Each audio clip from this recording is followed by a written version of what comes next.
जानना और समझना बहुत जरूरी है। ये क्यों बोल रहा हूं जानते हो?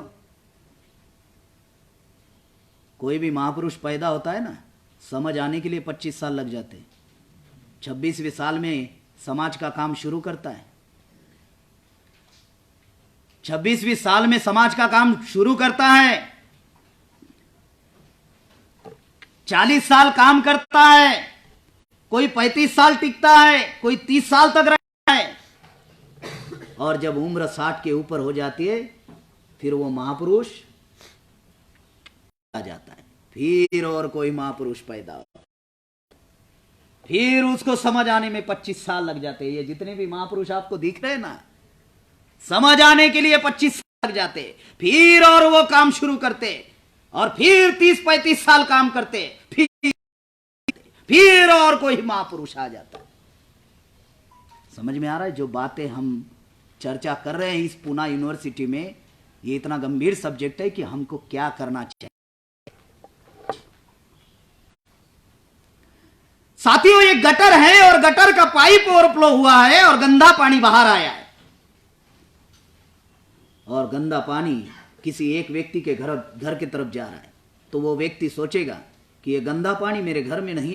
इसलिए मैंने कहा दर्द उंगली को है, मलम पट्टी पर, खांसी की बीमारी है, सर्दी की गोली खा रहे, कैसे होगा? है?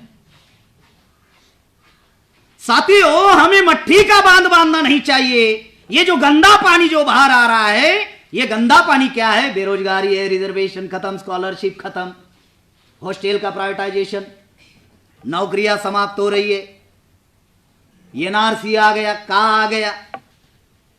ये गंदा पानी है, गटर से बाहर आ रहा है। इसलिए भारतीय विद्यार्थी मोर्चा ये मट्ठी का बांध बांधने वाला ऑर्गेनाइजेशन नहीं है। थोड़ा समय लगेगा, चलेगा, लेकिन हम लोग गटर को बदलना चाहते हैं। देश भर में मैं बोल रहा हूं कि हम लोग गटर को बदलना चाहते हैं, थोड़ा समय लगेगा, पास उम्र बहुत है। इसलिए मैंने कहा मैं भी एक छात्र हूं, मैं भी एक नौजवान हूं, मैं कोई बुजुर्ग आदमी नहीं हूं, और मेरी कोई 35-40 साल की उम्र भी नहीं है। और एक बात बता दूं, मेरे पास दूसरा कोई काम भी नहीं है। बीवी बच्चे माँ बाप संभालना, ये काम हमने रखा ही नहीं है हमारी जिंदगी में।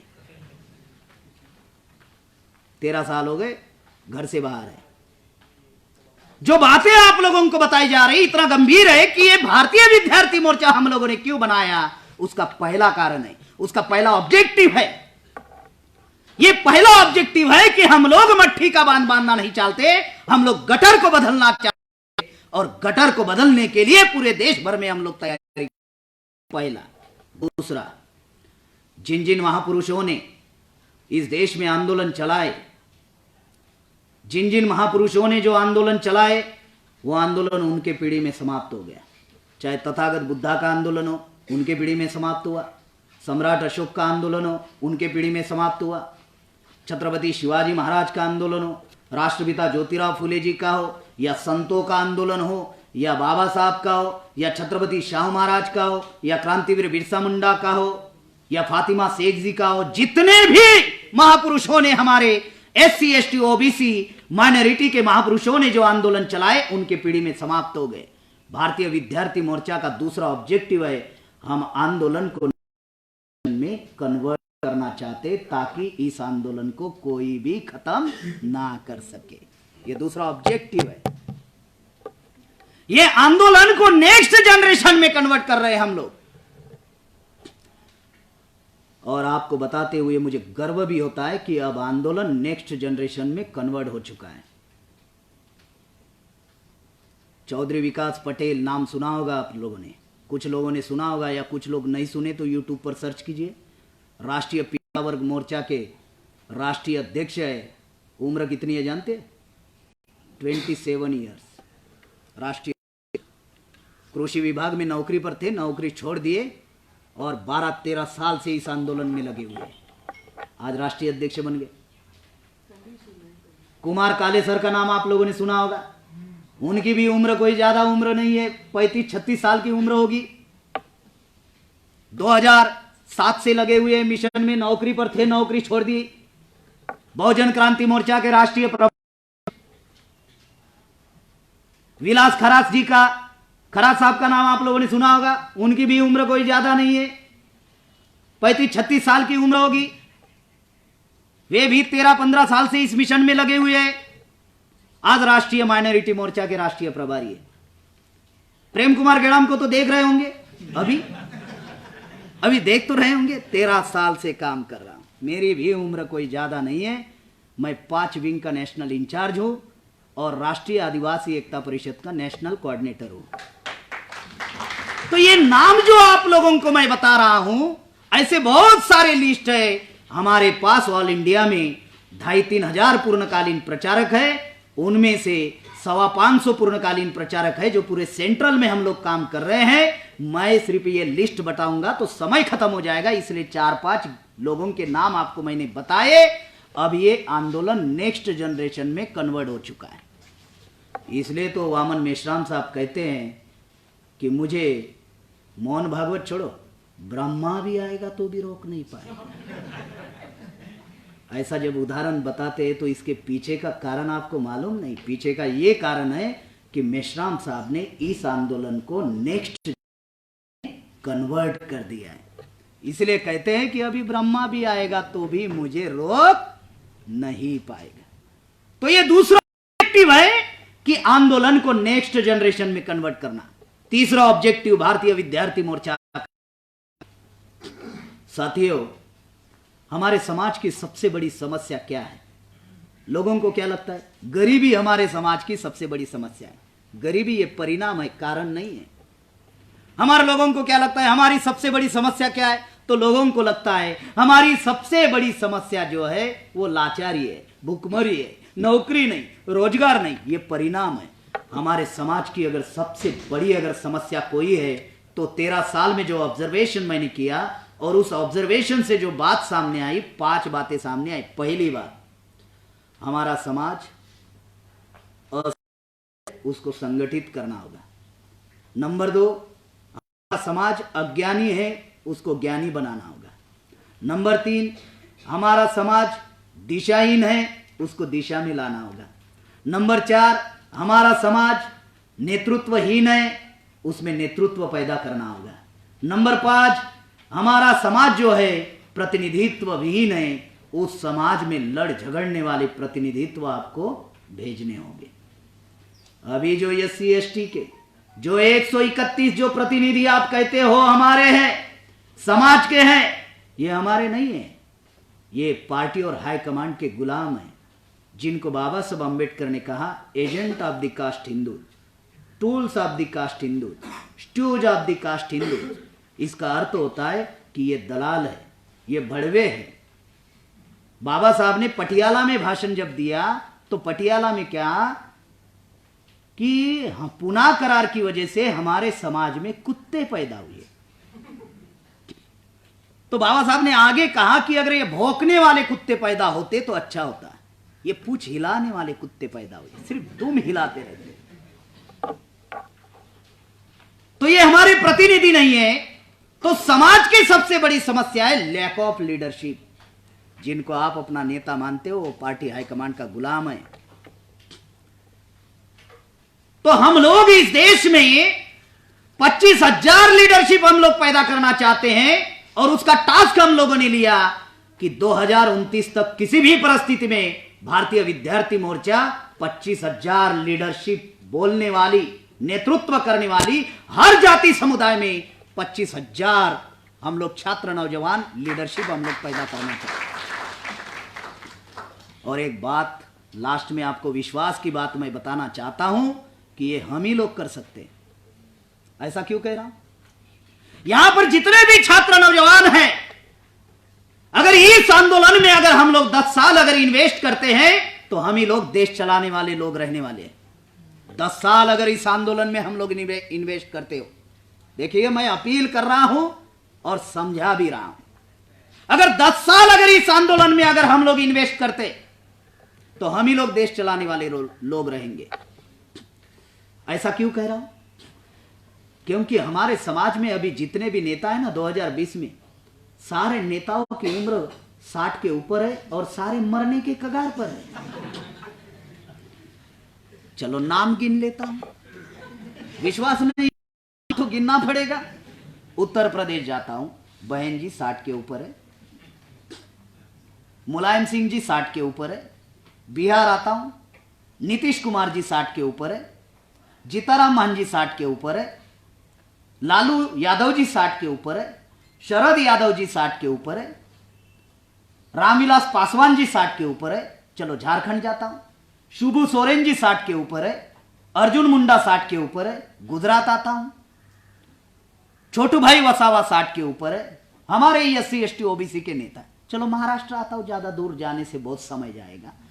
शरद पवार जी 60 के ऊपर है, रामदास अठवले जी 60 के ऊपर है, प्रकाश आंबेडकर जी 60 के ऊपर है या नहीं? हमारे समाज के SC ST OBC के जितने भी नेता हैं उनकी उम्र 60 के ऊपर है। समाज की सबसे बड़ी समस्या है लैक ऑफ लीडरशिप। समाज जिनको नेता मानता है उनकी उम्र 60 के ऊपर है। और मैंने एक उनकी डेट बताई कि ये 10 साल बाद मरने के कगार पर है। और की खास बात बता रहा हूं, नोटिस कर लेना, इनके बेटों की औकात राज्य संभालने की नहीं है, देश कहां से संभालेंगे। इनके बेटों की औकात राज्य संभालने की नहीं है, देश कहां से। अगर हम छात्र नौजवान अगर 10 साल अगर इस आंदोलन में इन्वेस्ट करते हैं तो आने वाले दिनों में हम लोग देश चलाने वाले लोग रहेंगे। सिर्फ 10 साल, और ये हम ही कर सकते हैं। ऐसे ही हवा में नहीं बोल रहा हूं, ये हम ही कर सकते हैं। उसके उदाहरण बता रहा हूं। तथागत बुद्धा ने घर छोड़ा, उम्र 29 साल की थी। राष्ट्रपिता ज्योतिराव फुले ने जब आंदोलन शुरू किया उम्र 21 साल की थी। कैलकुलेशन कर लेना, 1827 और 1848, कैलकुलेशन कर लेना। 1848 में ज्योतिराव फुले का आंदोलन शुरू हुआ, 21 साल की उम्र। छत्रपति शाहू महाराज ने जब आंदोलन शुरू किया उम्र 26 साल की थी, और बाबा साहब आंबेडकर ने आंदोलन शुरू किया उम्र 25 साल की थी। क्रांतिवीर बिरसा मुंडा शहीद हुआ उम्र 25 साल, भगत सिंह शहीद हुए उम्र 23 साल। हमारी उम्र के लोगों ने भारत में परिवर्तन लाया, परिवर्तन लाने के लिए आंदोलन चलाया। कार्ल मार्क्स दुनिया का ले लो, कार्ल मार्क्स की उम्र, जब कार्ल मार्क्स सार्वजनिक जीवन में आए उनको उम्र 23 साल की थी। हमारे उम्र के लोगों ने दुनिया में परिवर्तन लाया। यहां पर जितने भी छात्र नौजवान उपस्थित हैं और जो बात मेरी ध्यानपूर्वक सुन रहे हैं, आप पढ़ाई करते हो और नौकरी के लिए प्रयास करते रहते हो। करते करते करते करते उम्र चली जाती है, फिर शादी की उम्र आती है तो लड़की भी नहीं मिलती, क्योंकि आपने नौकरी की राह देखी आपने। 1990 में LPG लाया, नौकरियां खत्म कर दी। मैं भी छात्र हूं, बड़े बड़े अधिकारी कभी कभी मेरे ट्रेनिंग में रहते हैं।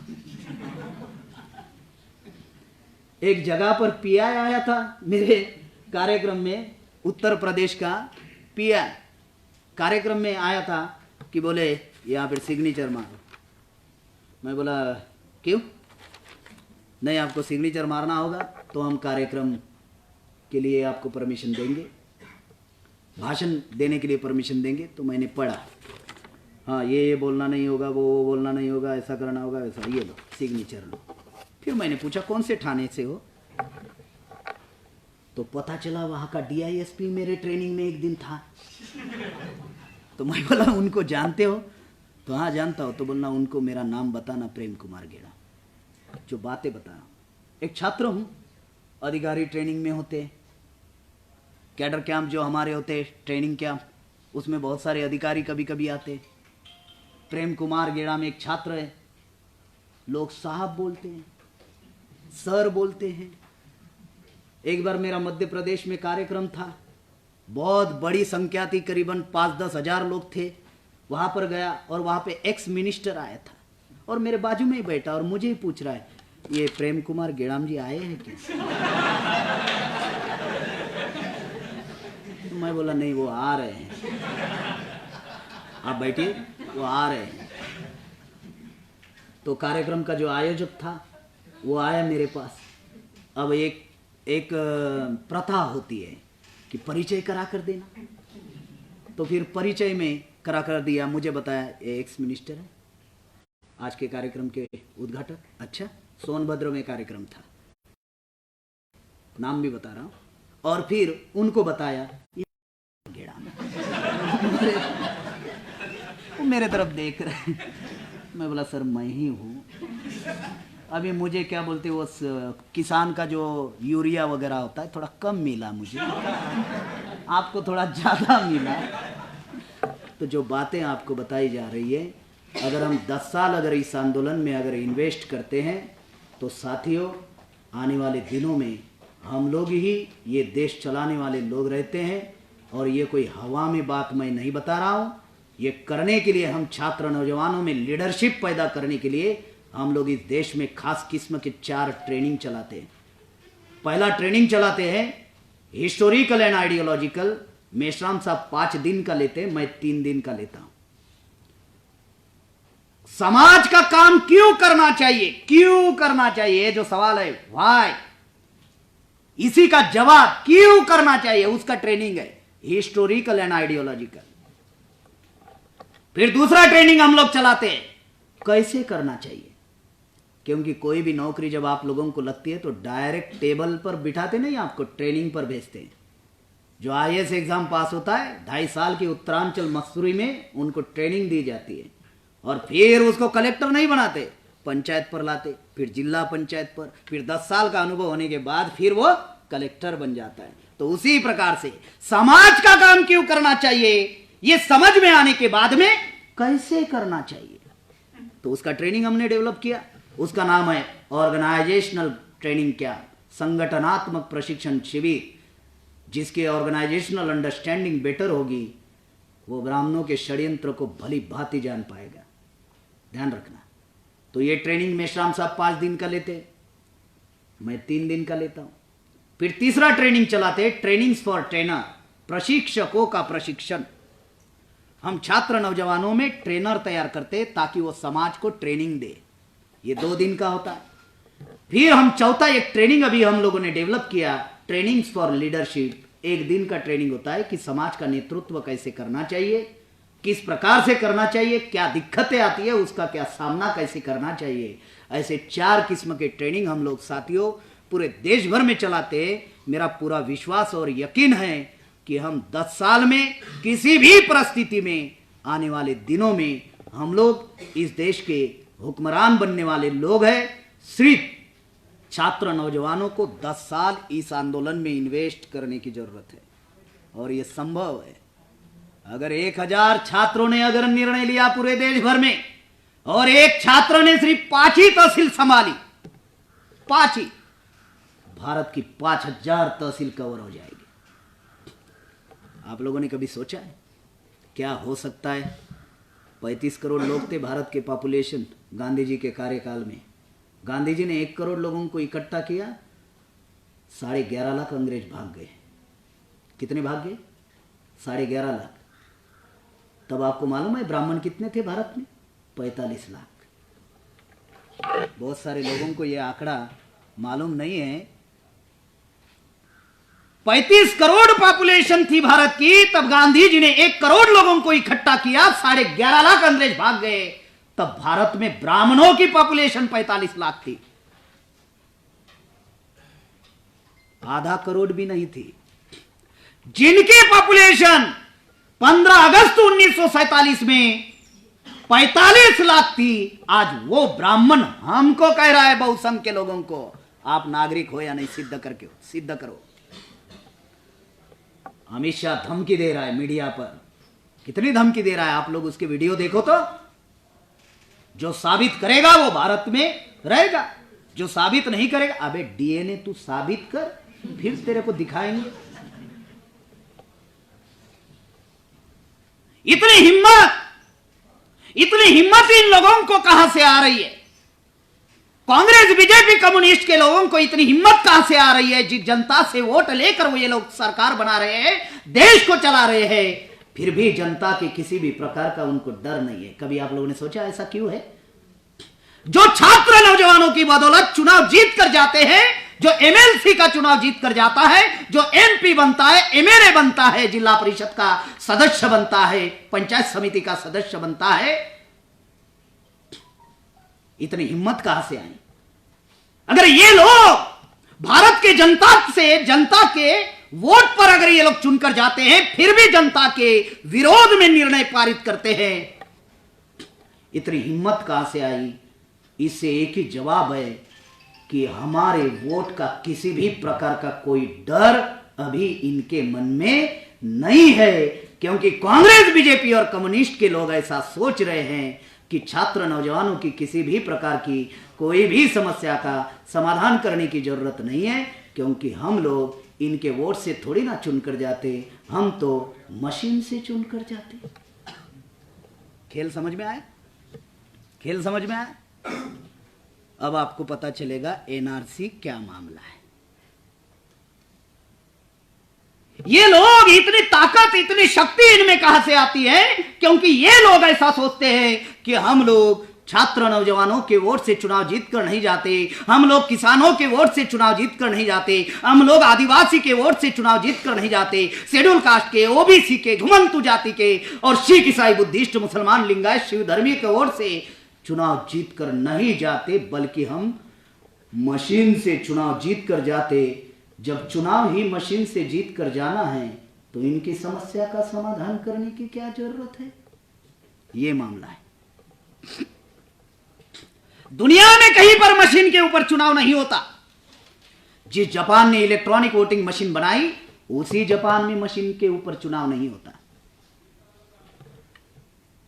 जब हम लोगों ने जापान को चिट्ठी लिखकर पूछी, आपने मशीन बनाई, मशीन के ऊपर चुनाव क्यों नहीं करते? तो उन्होंने कहा, हम गधे थोड़ी है। जवाब दिया, हम गधे थोड़ी है। कहीं पर भी वोटिंग मशीन पर चुनाव नहीं होता। जितने भी डेवलप कंट्री है, और हमारे अन्ना हजारे, राड़ेगन, सिद्दीकी कगत पुराना हो चुका है, अभी तो मशीन का जमाना है, बराबर है। तो हमारे कार्यकर्ता नगर जिला, राड़ेगन, सिद्दी वहीं पर है नगर जिला में, तो हमारे कार्यकर्ता तुरंत 4 व्हीलर निकाले और अन्ना हजारे जी के पास गए और बोले, अन्ना हजारे जी, चलो आपका एजुकेशन सर्टिफिकेट लाओ। तो अन्ना जी ने कहा, क्यों? अरे आपने ईवीएम के संदर्भ में बयान दिया, तो जरूर आपका इंजीनियर हुआ, इंजीनियरिंग में कुछ हुआ होगा, टेक्निकल कोर्स। नहीं, मैं तो 7वीं पढ़ा हूं। अच्छा, 7वीं पढ़ा हुआ आदमी बयान दे रहा है, कगत पुराना हो चुका है। अभी मशीन का जमाना है, टेक्नोलॉजी का जमाना है। तो नगर के कार्यकर्ताओं ने अन्ना हजारे जी को सवाल पूछा, बोले, अमेरिका नाम सुना है? तो बोले हाँ। तो बोले, वो भारत से 10 गुना आगे है? तो बोले हाँ। अच्छा, वो डेवलप्ड कंट्री है, मालूम है? बोले हाँ। तो वहां पर बोले कगत पर चुनाव होता है, मशीन पर नहीं होता, तो क्या वो बैकवर्ड लोग हैं? तो अन्ना जी बोले, अच्छा, अमेरिका में मशीन पर चुनाव नहीं होता? ये ऑनलाइन चल रहा है। कोई भी बात जो है आपके सामने, क्योंकि सामने बैठे हुए लोग जो है, मैं जानता हूं, पढ़े लिखे लोग हैं, जागरूक लोग हैं, हर चीज की जानकारी आप लोगों के पास है। बस उसका इंटरप्रिटेशन करके बता रहा हूं, फर्क इतना ही है, और इसीलिए ही मुझे बुलाया गया है। नहीं तो जानकारी तो आपके भी पास है, मेरे से ज्यादा जानकारी आपके पास हो सकती है। मैं कोई अनपढ़ गवार लोगों के बीच में थोड़ी ना बात रख रहा हूं। इसका खबरदारी लेता हूं कि मैं किन लोगों के बीच में बात रख रहा हूं, तो कौन सी बात मुझे रखनी चाहिए, किस प्रकार से रखनी चाहिए। तो इसलिए कुछ भी बात बोलना है करके नहीं बोल रहा हूं, बता रहा हूं। कहीं पर भी चुनाव नहीं होता मशीन के ऊपर, भारत में हो रहा है। ये भारत में मशीन कब लाई? ये भारत में मशीन जब 70 के दशक में जब आंदोलन चला, 70 और 80 के दशक में, कि वोट हमारा, राज तुम्हारा नहीं चलेगा, नहीं चलेगा, तो इंदिरा गांधी की सरकार थी। इंदिरा गांधी ने सोचा बात तो सही है, भारत में SC ST OBC and minority 85% लोग हैं, और ब्राह्मण इस देश में 3.5% है। और इंदिरा गांधी नेहरू की जायज संतान थी, यानी ब्राह्मण की लड़की ब्राह्मण थी, जायज हो गई। तो ब्राह्मणों का राज इस देश पर नहीं चल सकता, इसलिए इंदिरा गांधी ने प्लान बनाया, और विदेशों में जो 60, 70, 80 के दशक में जो मशीन का इस्तेमाल हुआ था, मशीन फेल हुई, जिनको कचरे के डब्बे में फेंक दिया गया। जर्मन के सुप्रीम कोर्ट ने मशीन के ऊपर बैन लगाई, जो फेंकी हुई मशीन थी। इंदिरा गांधी ने वो मशीन 1982 में भारत में लाई। और अभिषेक मनु संघवी नाम का जो कांग्रेस का एमपी था, मेंबर ऑफ पार्लियामेंट, उसने 1982 में मशीन चर्चा में रखी और पहला अनुमोदन, पहला समर्थन अटल बिहारी वाजपेयी ने दिया। जो अभी जिंदा नहीं है, समर्थन दे दिए, मशीन चल रही है, वो चले गए ऊपर। और कम से कम हमारी बात तो सुनना था। पहला अनुमोदन अटल बिहारी वाजपेयी जी ने दिया। दूसरा अनुमोदन सीताराम येचुरी, साउथ इंडिया का ब्राह्मण। अटल बिहारी वाजपेयी जाति से ब्राह्मण। मैं ये क्यों बोल रहा हूं? बहुत सारे लोगों को ब्राह्मण ब्राह्मण ब्राह्मण ब्राह्मण ब्राह्मण ब्राह्मण कहने से लोगों को, कुछ लोगों को लगता है यार ये जो भारतीय विद्यार्थी मोर्चे वाले ब्राह्मणों को बहुत गाली देते हैं। तो ये गाली है क्या? और गाली क्या है ये माइक पर दे सकता हूं मैं? नहीं। गाली क्या है? झोपड़पट्टी में जाइए, थोड़ा खड़े रह जाइए, पता चल जाएगी गाली क्या है। जो गाली है वो माइक पर बोली नहीं जाती। षड्यंत्र बता रहे। अटल बिहारी भी ब्राह्मण, सीताराम येचुरी भी ब्राह्मण। अटल बिहारी जी बीजेपी के ब्राह्मण, सीताराम येचुरी जी कम्युनिस्ट के ब्राह्मण, अभिषेक मनु संघवी कांग्रेस के ब्राह्मण। कांग्रेस के ब्राह्मण ने मशीन लाई, बीजेपी के ब्राह्मण ने समर्थन दिया, कम्युनिस्ट के ब्राह्मण ने समर्थन दिया। और 2004 में सबसे पहले मशीन का प्रयोग भारत में हुआ।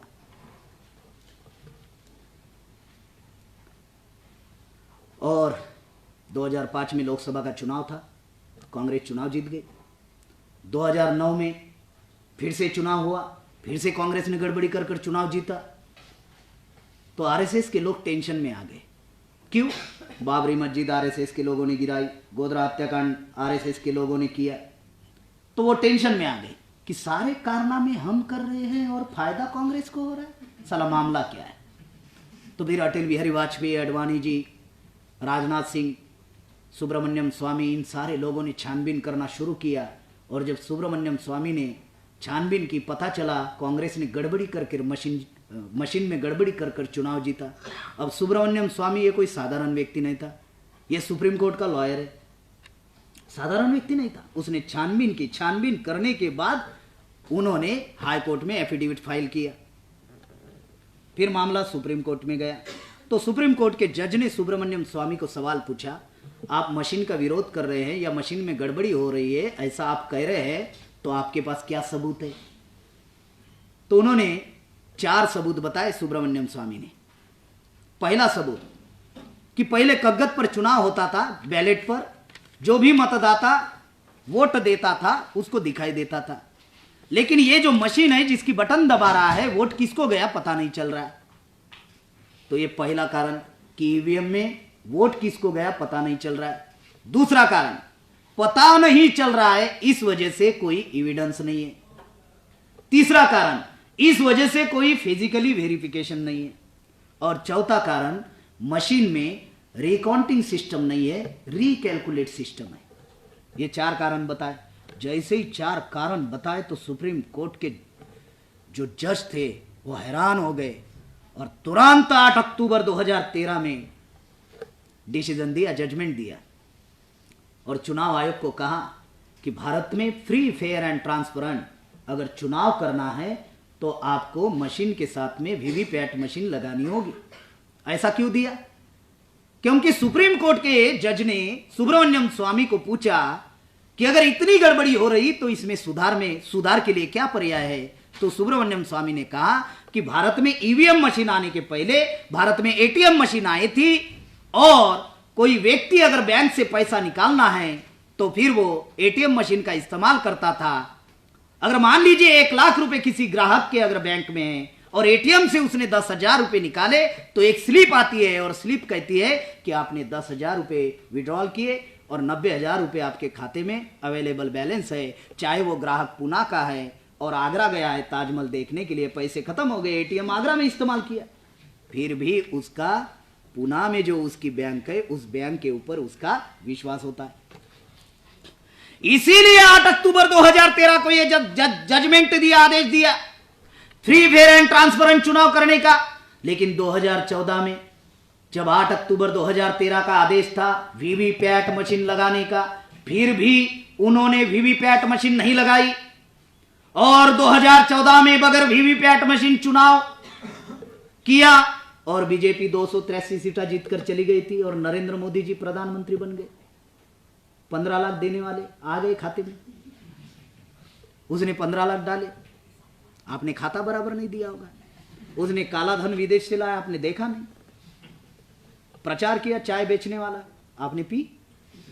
यहां पर बैठा हुआ मैं 500% गारंटी देता हूं किसी ने नहीं पी। मैं इतना घूमता हूं, अभी तक मैंने देखा नहीं उसको चाय बेचते हुए। वो मुख्यमंत्री था गुजरात के।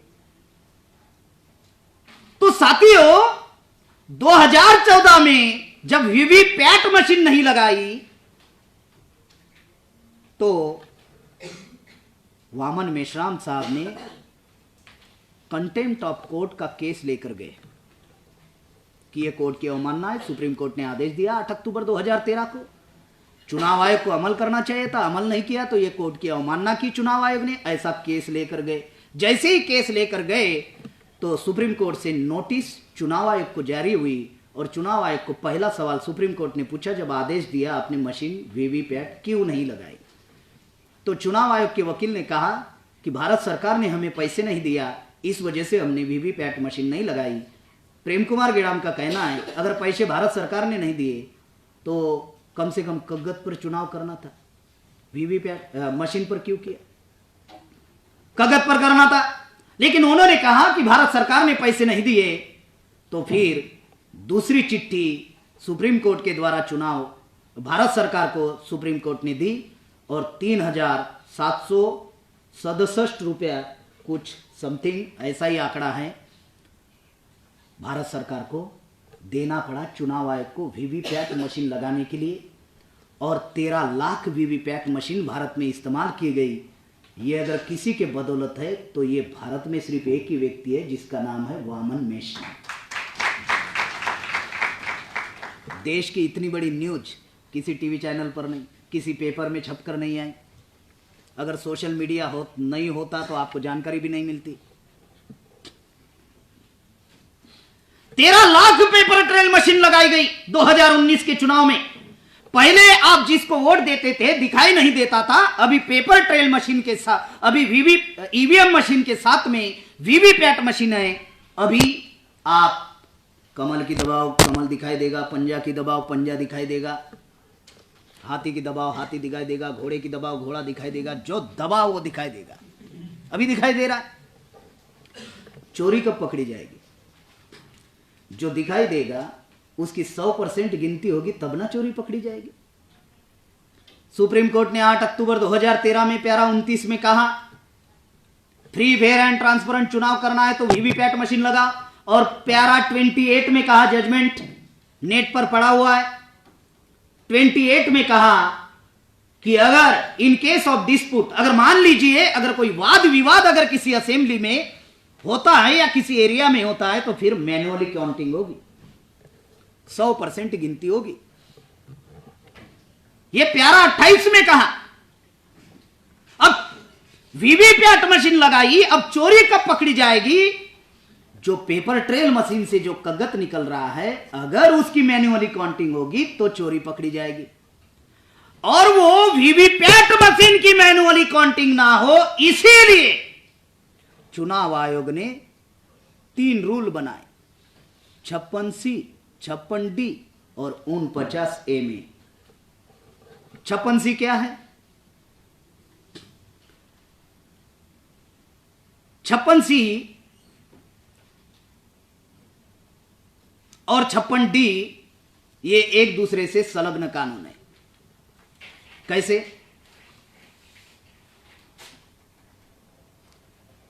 56C में दूसरे नंबर के कैंडिडेट को रिकाउंटिंग का अधिकार दिया है। अब पहले पर कांग्रेस रहेगी या दूसरे पर बीजेपी रहेगी, या दूसरे पहले पर बीजेपी रहेगी तो दूसरे पर कांग्रेस रहेगी। 56C दूसरे नंबर के व्यक्ति को रिकाउंटिंग करने की एप्लीकेशन करने का अधिकार। अब कांग्रेस ने 2005-2009 में कांग्रेस ने गड़बड़ी की, ये 2 बार गड़बड़ी कांग्रेस ने की। अब बीजेपी ने 2014 और 2019 इनका एग्रीमेंट है। ये चचेरे भाई है, मौसेरे भाई है, कहानी बहुत लंबी है, उतनी जा नहीं सकते। तो ये एग्रीमेंट है कांग्रेस बीजेपी का कि 2 बार तुमने गड़बड़ी की, अभी 2 बार हम गड़बड़ी करेंगे। और मैं जहां जहां भाषण देने के लिए जा रहा हूं वहां वहां बोल रहा हूं कि अभी 2022 में नमो गायब हो जाएगा, पप्पू आ जाएगा टीवी पर। 200% लिख लेना, पप्पू मालूम है? अभी नमो गायब होगा 2022 में। 22 तक चलाएंगे ट्रेन, अभी 22 क्योंकि एग्रीमेंट खत्म हुआ कांग्रेस बीजेपी का। 56C का अर्थ है दूसरे नंबर के कैंडिडेट को रिकाउंटिंग का अधिकार होगा।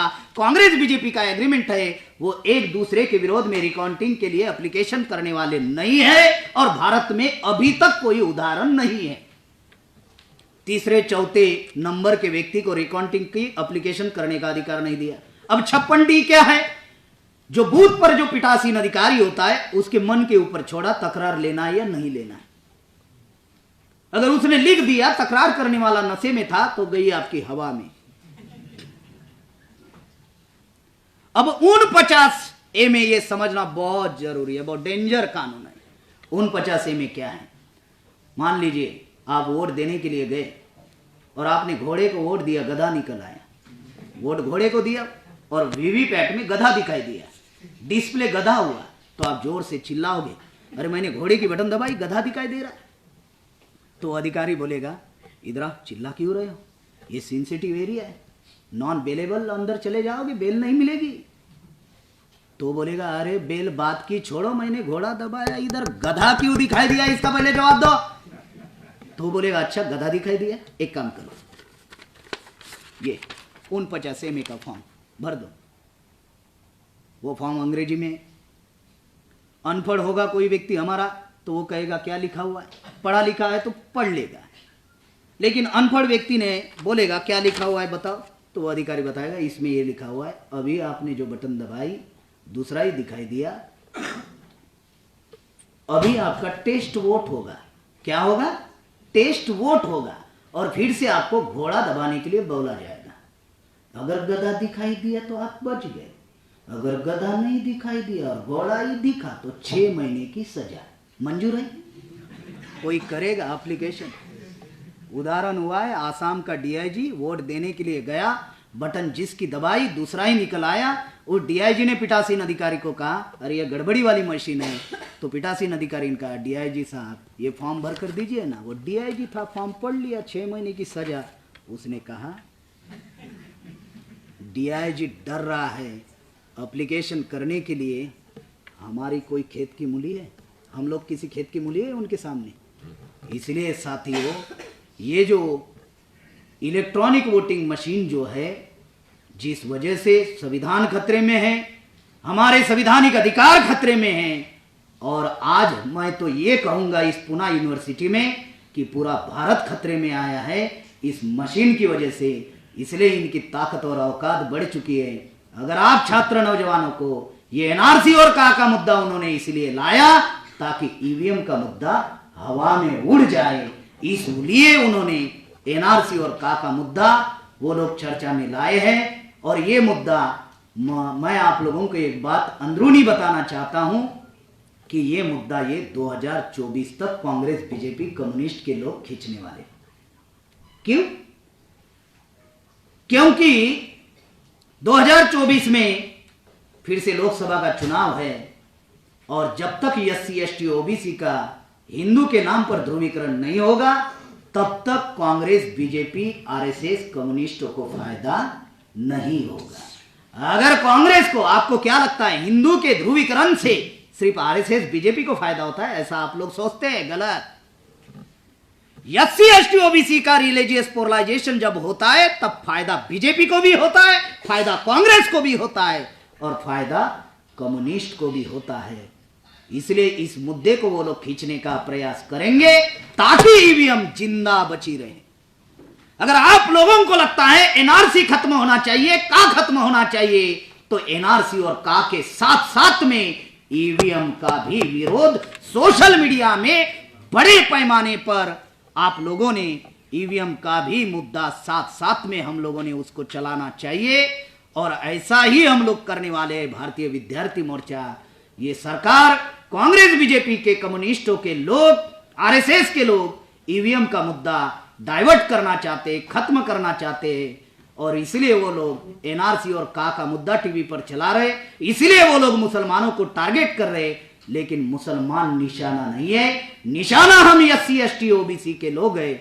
ये बात आप सभी लोगों ने ध्यान में रखना चाहिए। फिर से मैं अपील आप लोगों को कर रहा हूं, 29 तारीख को बहुजन क्रांति मोर्चा के द्वारा भारत बंद है। NRC और का के विरोध में हम चाहते हैं NRC DNA बेस होनी चाहिए और EVM खत्म होनी चाहिए। क्या इस आंदोलन में आप कितने लोग साथ देना चाहते हैं? हाथ ऊपर करो।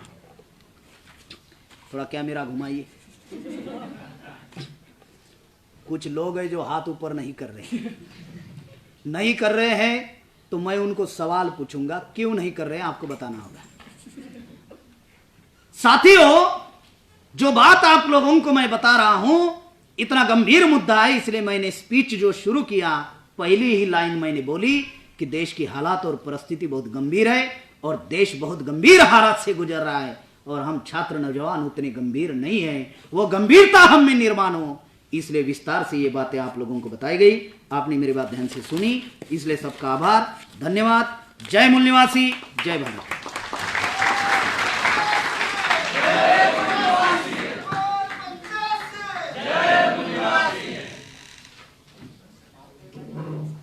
Thank you so much sir.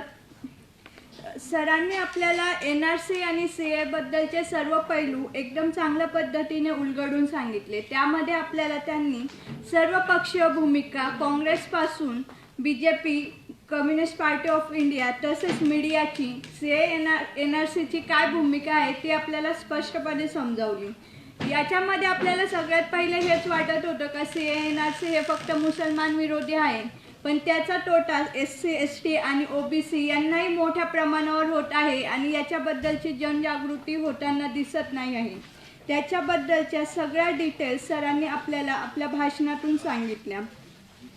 त्यानंतर सरांनी भारतीय विद्यार्थी मोर्चा हा एक पॉलिटिकल पार्टी नसून कसं प्रबोधनाचं काम ते वर्ष पूर्ण भारतभर करणार आहेत आणि पुढच्या 10 वर्षांमध्ये ते काय करणार आहे याच्याबद्दल माहिती सांगितली।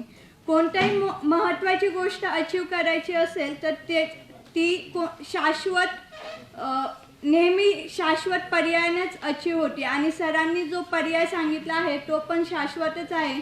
जर 10 वर्ष ह्या प्रोग्रामला कंटिन्यू लोकांची मदत होत राहिली किंवा याच्यामध्ये त्यांचं कॉन्ट्रीब्युशन होत राहिलं तर नक्कीच आपल्याला एक नवा भारत, बाबासाहेबांनी जो विचार केला होता तो भारत आपल्याला दिसून येईल। त्याच्यामुळे मी तुम्हा सर्वांनाच विनंती करेल का सर्वांनी ह्या जो भारतीय विद्यार्थी मोर्चाने जे प्रबोधन आयोजित केलं आहे त्याच्यामध्ये सामील व्हा।